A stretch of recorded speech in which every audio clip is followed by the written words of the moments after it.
Starting your day with news from your hometown. This is WDBJ7 Mornin. A 22-year-old Marine accused of murder in Franklin County is still at large. How local and federal authorities are working to bring him in. And patients of a Virginia doctor are speaking out against what they call unethical practices, what he allegedly did to land him behind bars. Good morning. Let's get this day started because it is 6:30 on this Friday, and it is never too early to wake up with a smile. Yeah, y'all, it is Friday. That's the best news of the day. That's our top story right now. Get on up and join us. Thank you so much for being here. I'm Pete DeLuca in this morning for Kimberly McBroom. And I'm Niecy Payne. Yeah, this is just awesome. Friday always feels good to me. Not only that, it's pretty exciting. A lot of high school football games, too. A lot of high school football games. It'll be chilly out there tonight, but the good news is this weekend's looking great, and into next week, it's looking pretty warm, Leo. Yeah, we're going to see a nice warming trend next week. If you like the warmer weather, wait till, say, Wednesday and Thursday, where temperatures are going to be back up well into the 50s, even some lower 60s. Until then, still going to be on the cooler side. Today, though, warmer than yesterday, which was warmer than the day before. We are going to be stuck in the clouds. Mostly cloudy conditions for a good portion of the day. Might get more sunshine as you head back west of, say, I-81 into the mountains. Thicker clouds as you head to the east and eastern parts of the area. That's where you have a chance for a few showers as well. Temperatures do warm up. We're going to have highs in the low to mid 50s today, but like I mentioned, we're closing in on 60 next Thursday. But first, we have the weekend where temperatures will be a little bit cooler in the 40s. I'll have more on that coming up in your hometown forecast. Looking forward to it, Leo. It's been a hectic 24 hours in Roanoke after police swarmed the streets of Grandin Village all day Thursday. Police spent yesterday searching for Michael Brown. Many were awakened early in the morning to a major police presence, but for others, it was still hours before they figured out why officers were there. Across Grandin Road, police searched an RV that allegedly belonged to Brown in their hunt for the suspect, but they still have not yet found him. And so this morning, the search continues for the 22-year-old Marine accused of killing his mother's boyfriend in Franklin County. WDBJ7's Katie Reshetko joins us now live from Patrick Henry High School, where, Katie, it's quite a different scene this morning than just 24 hours ago. That's absolutely right, Pete. I mean, me and my photographer, Rob, we were out here yesterday morning, just about 5 o'clock, and the Patrick Henry High School was being used as a command center for police and other law enforcement officials. So people here in the neighborhood were very much kind of concerned as to what was going on as people and law enforcement continued to look for Michael Brown. After the murder of Rodney Brown last week, Michael Brown has been on the run. Sunday evening, U.S. Marshals got a tip that Brown could be driving an RV pulling a trailer in South Carolina. That night, they found the abandoned trailer, but not the RV. That brings us to Thursday morning. Around 4 a.m., Roanoke police got a call about a suspicious person near the Grandin Village. And then they found the RV in a nearby neighborhood. We took precautions. We utilized the resources from the U.S. Marshal's Office, the Virginia State Police, our own tactical assets, the FBI, and all those jurisdictions are involved in this search at this time. That resulted in a massive manhunt, which even canceled city public schools. Police officers, the FBI, and even SWAT focused their efforts on Tillett Road, where Brown's grandmother lives. Even after 24 hours of intense investigation, Michael Brown has still not been apprehended. But the police chief, Tim Jones, says they're still committed to the search. We're checking out any particular spots of interest that we may know of. We would encourage him, if he is listening to this particular broadcast, that he make arrangements, reach out, and turn himself in.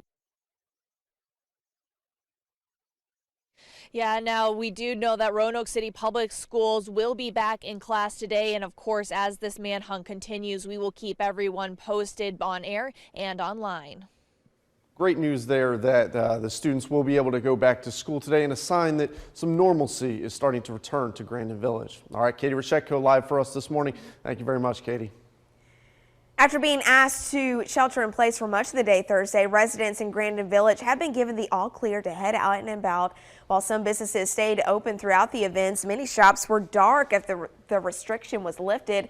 Many residents near Grandin Road say it's known to have a much more steady flow of foot traffic, even on a colder night. So to hardly see anyone out was unusual. Those who did venture outside were cautious of their surroundings, but for others, it was business as usual. Honestly, it hasn't affected me either way. I feel fine. Like I said, I trust the cops to do their job, and take my boy for a walk, and he's always looking for small furry things that'll run, but we're fine.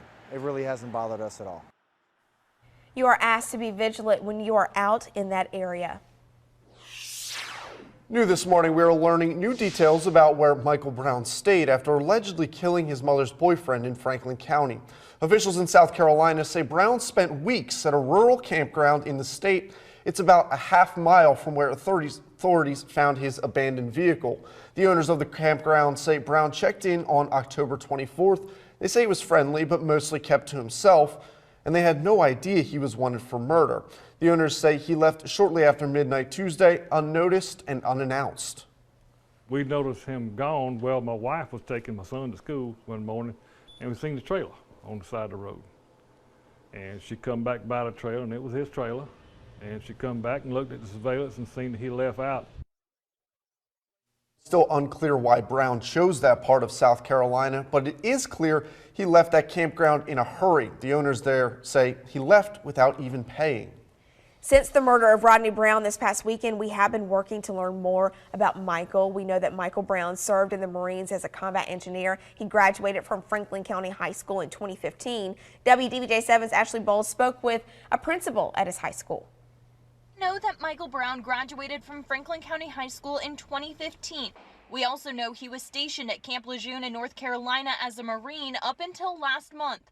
When Brown was in high school, he was a part of ROTC, but the assistant principal at the time and now current principal, Jonathan Crutchfield, doesn't remember much else about Brown. You know, it's interesting. We have 2,200 kids. He was just an average kid. He really didn't stand out on either end of the spectrum.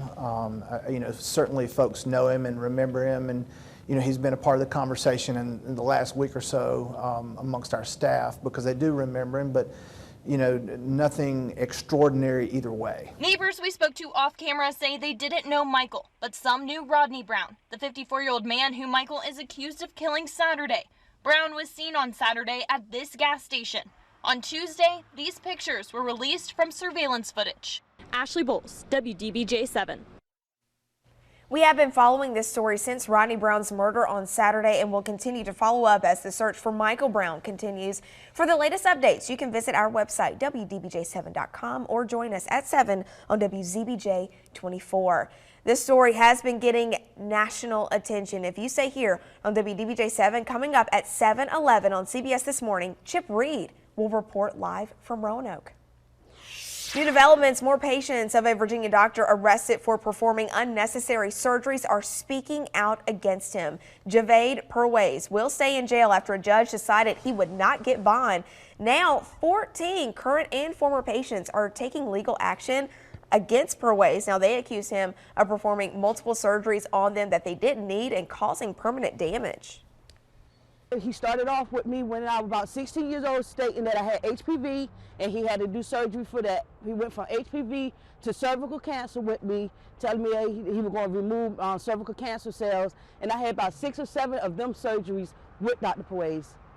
And now, I'm having problems conceiving and all that, and it's all because of him. Some of his former patients call him money hungry. For now, the women say they either have new doctors or are in the process of getting reevaluated.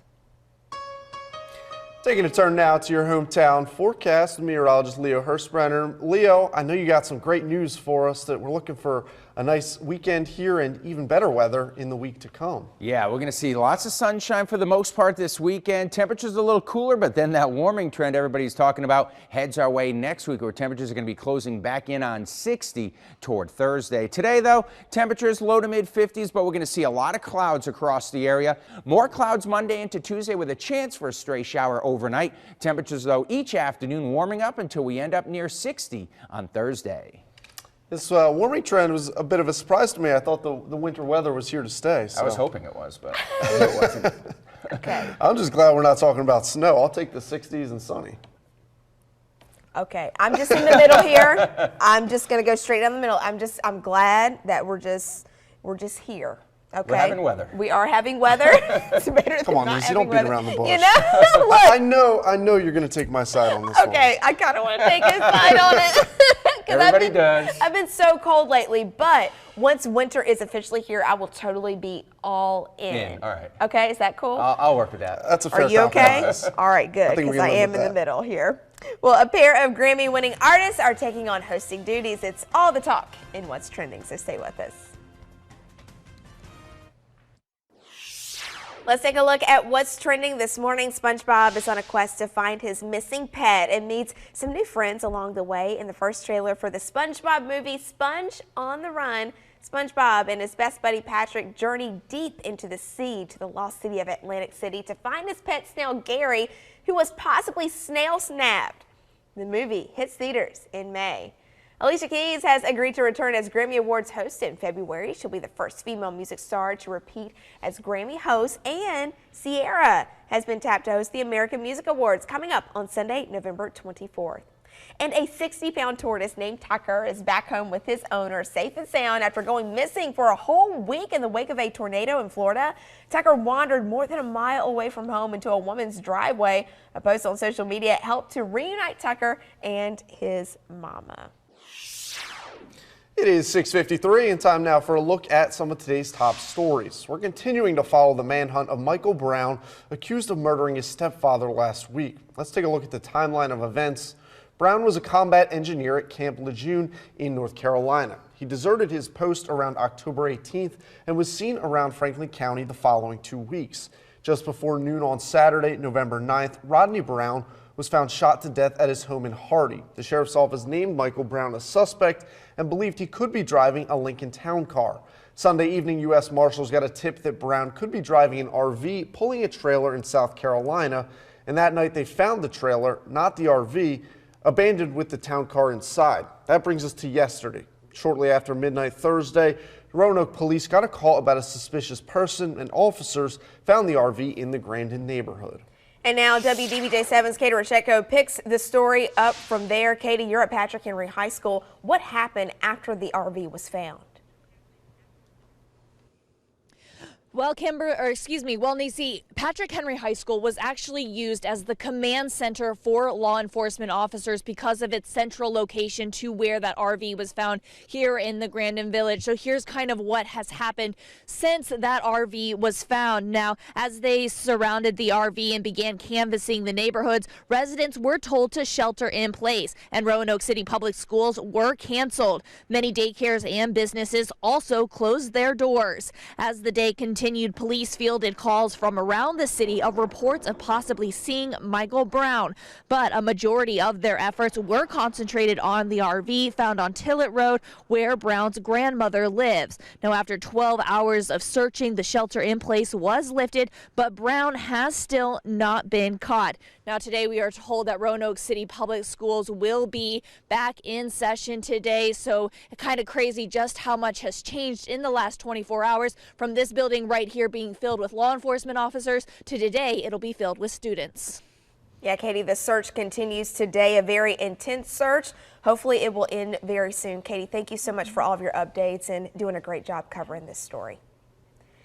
We have been following the story since Rodney Brown's murder on Saturday and will continue to follow up as the search for Michael Brown continues. For the latest updates, you can visit our website, WDBJ7.com, or join us at 7 on WDBJ24.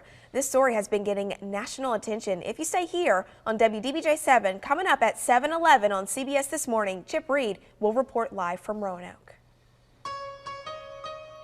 Temperatures this morning starting off in the 30s. We'll be warming into the mid-50s as you head through the afternoon. Mostly cloudy. Your Friday night football game forecast heading into the playoffs. Kickoff temperature mid-40s by the end of the game. Upper 30s to near 40. And the winds are going to pick up late today into tonight, especially on Saturday in that 10 to 20 mile an hour range. So today, mostly cloudy. A couple of stray showers to our east. Temperatures in the 50s. For tonight, partly cloudy. Lows in the 20s, low to mid-30s. 40s for the weekend, but not bad. And then we have that nice warming trend next week with temperatures approaching 60 degrees by next Thursday. Looking like a great 7-day planner there, Leo. Looking forward to a great weekend. Thank you. All right, get out and enjoy your day. Thank you so much for watching. We have more news and weather at 7 o'clock over on WDBJ 24. We'll see you there. Bye-bye.